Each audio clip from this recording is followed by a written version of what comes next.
तो हेलो, कैसे हो तुम लोग? आई होप अच्छे होगे। तो कुछ सवाल है, उनका आंसर फिर से देना कि क्या तुम लोगों को कभी लगा है कि मैं उतनी अच्छी बातें नहीं कर पाता हूँ दूसरे लोगों से? मैं बहुत शाय हूँ, मेरे मुंह में शब्द नहीं आते हैं जब भी मैं किसी से बात करने जाता हूँ। और ये this is the lacking of communication skills. तुम्हारी कम्युनिकेशन स्किल्स अच्छी नहीं है। और मैंने अपनी पिछली वीडियो और बहुत सारी वीडियोस में बोला भी है कि कम्युनिकेशन स्किल्स बहुत ज़्यादा इंपॉर्टेंट हैं, लेकिन मैंने कभी ये नहीं बताया कि कम्युनिकेशन स्किल्स को डेवलप कैसे करना है। तो आज इसी वीडियो में अपन जानेंगे कि कम्युनिकेशन स्किल्स को डेवलप कैसे करते हैं। तो लेट्स बिगिन द वीडियो। तो अपना फर्स्ट पॉइंट आता है अपने घर से बाहर निकलना। अब इस पॉइंट का मतलब क्या है, एक एग्जाम्पल के साथ समझते हैं। इस पॉइंट का मतलब है कि अगर कोई भी इंसान अपने घर में घुसा है और वो कुछ नहीं कर रहा है, ना वो किसी से बातचीत कर रहा है और ना ही वो किसी से भी इतना सा भी डिस्कस कर रहा है, तो तुम्हें क्या लगता है उसकी कम्युनिकेशन स्किल्स डेवलप होंगी?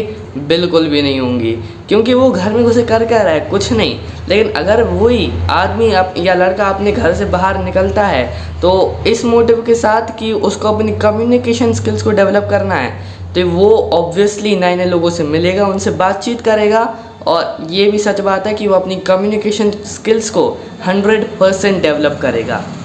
तो अब अपना सेकंड पॉइंट आता है मिरर प्रैक्टिसिंग, या कहें शीशे के सामने, आईने के सामने या मिरर के सामने बोलने की प्रैक्टिस करना।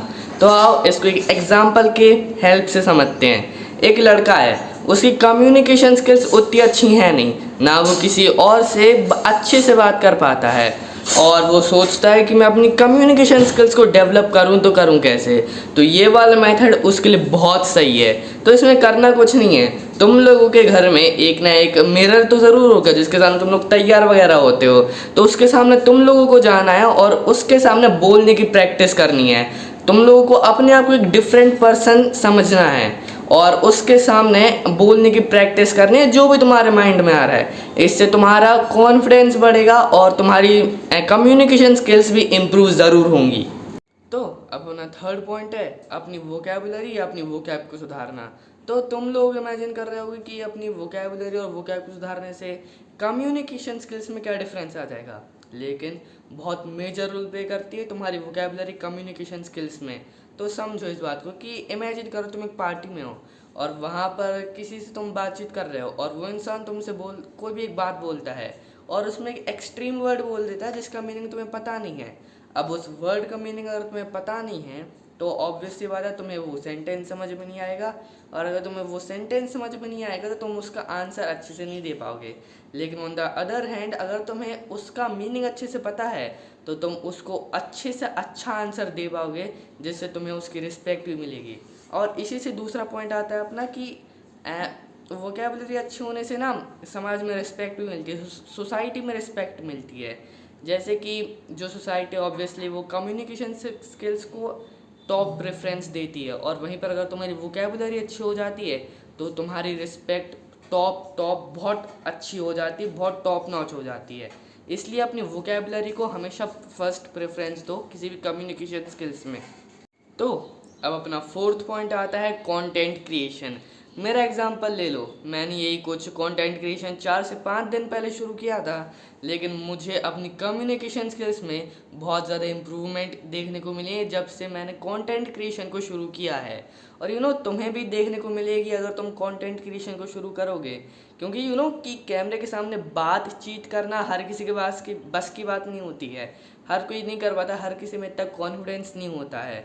और अगर तुम कैमरे के सामने बातचीत कर सकते हो तो रियल लोगों से तुम बातचीत बहुत इजीली कर लोगे, क्योंकि उनके सामने तुम्हें थोड़ी बहुत कंफर्टेबिलिटी फील होती है, लेकिन कैमरे के सामने तुम्हें प्रेशर होता है कि इस वीडियो को मुझे अपलोड करना है, ये अच्छे से बननी चाहिए। लेकिन दूसरे लोगों के सामने, रियल लोगों के सामने उतना प्रेशर नहीं होता है। और अगर तुम कंटेंट क्रिएशन में सक्सेसफुल हो जाते हो तो तुम इसको एक जॉब भी बना सकते हो। और बहुत सारे ऐसे एडवांटेजेस हैं कंटेंट क्रिएशन के। लेकिन अभी अपन कम्युनिकेशन स्किल्स पे बात कर रहे थे, जिसके लिए बहुत मेजर रोल प्ले करती है कंटेंट क्रिएशन। अगर तुम्हें अपनी कम्युनिकेशन स्किल्स को बढ़ाना है तो कंटेंट क्रिएशन शुरू करो, बिलीव मी तुम्हें बहुत ज़्यादा इम्प्रूवमेंट देखने को मिलेगा।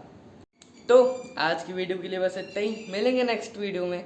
और ये जो मैंने 4 पॉइंट तुमको बताए हैं, अगर तुम इनको फॉलो करते हो तो बिलीव मी तुम्हारे कम्युनिकेशन स्किल्स बहुत ज़्यादा बढ़ जाएंगी, ये मैं गारंटी के साथ तुम्हें कह सकता हूँ। और आज की वीडियो के लिए बस इतना ही। अगर तुम्हें वीडियो पसंद आई तो प्लीज़ लाइक और सब्सक्राइब करना। मिलते हैं नेक्स्ट वीडियो में, जब तक के लिए बाय बाय।